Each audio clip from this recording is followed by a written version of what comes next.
For boys, be boys. Amen. Be boys. It's okay. Be boys. It's nothing wrong with being a boy. How about that? Can I get a gay man? That was fighting for gay rights, and people were killed.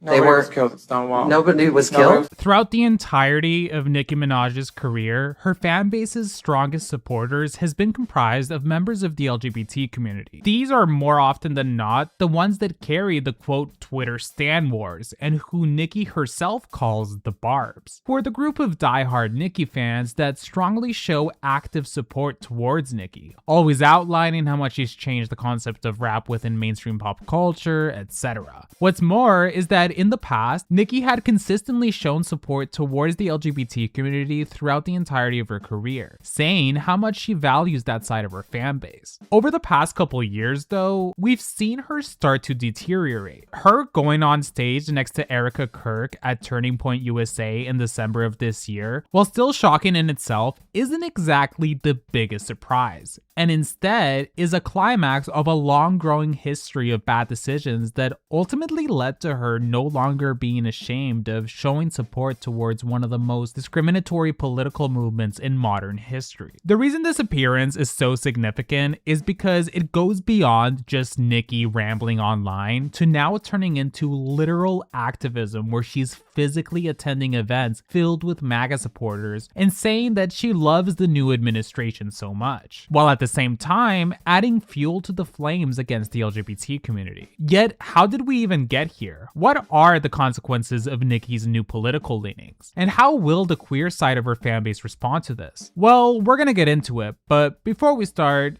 make sure to give this video a quick like, comment below, and listen to the following message. I want to talk about something that I'm notoriously bad at, which is actually booking doctor's appointments. I'll think about it for weeks, Google symptoms at 2 a.m., convince myself I'm fine, and then just never book it. And that's exactly why this video is sponsored by ZocDoc. ZocDoc is a free app and website where you can search for in-network doctors, compare your options, and instantly book an appointment without having to call offices or play phone tag. You can filter by insurance, location, availability, and specialty, and every doctor profile includes verified patient reviews. So you're not going in blind or just hoping for the best. Instead of bouncing between insurance portals, clinic websites, and outdated Google listings, ZocDoc puts everything in one place. You can see who actually takes your insurance, what they specialize in, and when they're genuinely available, all in real time. It takes something that's usually stressful and drawn out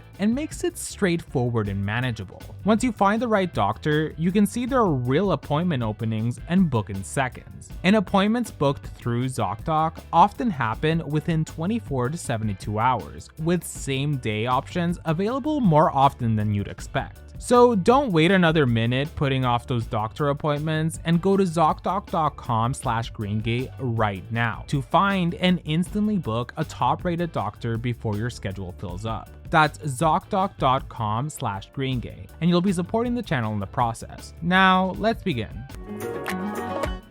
There was a point in time where we didn't know much about celebrities. They didn't have as many avenues to voice their opinions, so you can imagine how many celebs that are beloved actually had some pretty dark perspectives on the world, but we never heard of them. Nowadays, celebrities have the option to use their platform for good or further their own agendas. When we think of the Nicki Minaj situation, there's two questions that come up. One, is her spiral over the past couple of years a result of a sudden change in politics? Or two, has she always had these views since the start of her career, but chose to keep them silent because it just wasn't the popular consensus at the time? Let me know what you think, because I have a feeling that a lot of people that are watching this video are more than likely Nicki fans. Even I'm a big fan of her music itself, yet it becomes harder to be a proud fan of somebody when they increasingly are causing more damage towards a given community. Before we get into why so many queer fans feel betrayed right now, we have to talk about the relationship that existed in the first place. Nicki Minaj didn't just happen to have a large queer following. From the beginning of her mainstream career, her music and image clicked almost immediately with queer spaces, especially club culture, drag, and online online stan communities. I mean, Nicki was even attending drag shows where queens performed her music. Look at this clip of Nicki in the year 2018, watching Jiggly Caliente perform her songs. And this wasn't even the first time that she attended one of her shows, given that there's videos of Nicki supporting local drag as far back as the year 2010. That connection was not random. Nicki's brand in itself, especially in her earlier years, was strongly influenced by the camp of drag, where we get exaggerated femininity, multiple alter egos, and a very theatrical way of presenting yourself. Those things already had a long history in queer performance spaces, particularly drag. So her music started to feel like an extension of that, and influenced a lot of drag queens in the early 2010s to dress the way that Nicki had started to do in red carpets and interviews.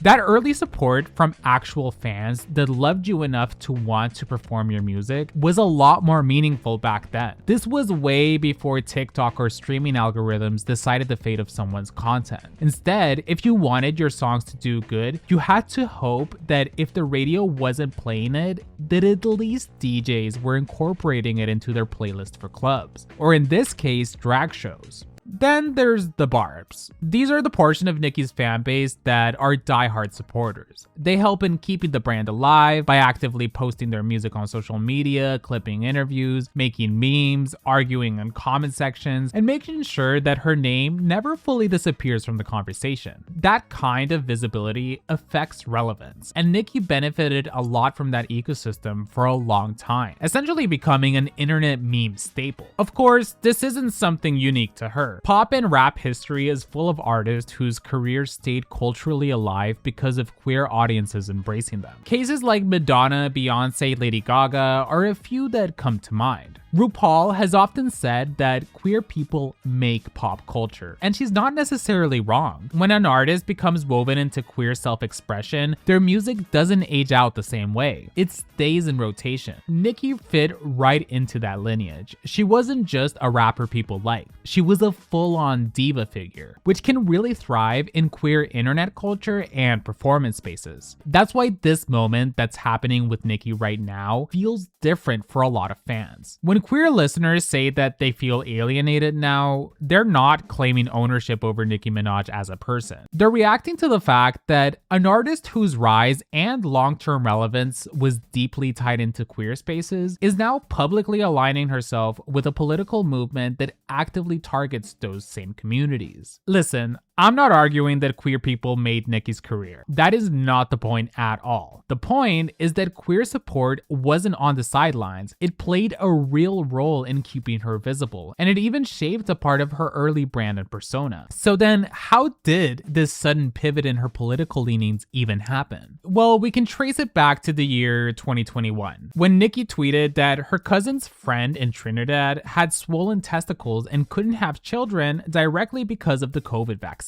She framed it as a warning, not a rumor she was questioning. The tweet ended up going global, forced Trinidad and Tobago's health officials to publicly respond and say that they found no evidence supporting the claim, and thus became one of the most visible examples of celebrity-driven vaccine misinformation during the pandemic. The issue wasn't just that the story wasn't true, it was that Nicki used her platform to amplify a politically charged narrative at a moment when misinformation was already causing real harm, and she never really backtracked from it. This felt like the first major moment where, on a serious political issue, Nicki picked a side. Instead of relying on science and facts, she leaned into anti-vaccine talking points that are closely tied to conservative talking points, and that left a lot of her fan base questioning her judgment and morals. After this whole situation was over, she did sort of bounce back in her career, at least in terms of public reception. Pretty soon, COVID-19 was in the past, and while her anti-vaccine sentiments were damaging, they weren't permanent, and many decided to give her a second chance. With her having, for the most part, really good years in 2023 and 2024, with projects like the collaboration with Ice Spice for the Barbie Girl movie and the release of her anticipated album Pink Friday 2 finding a lot of success. Yet,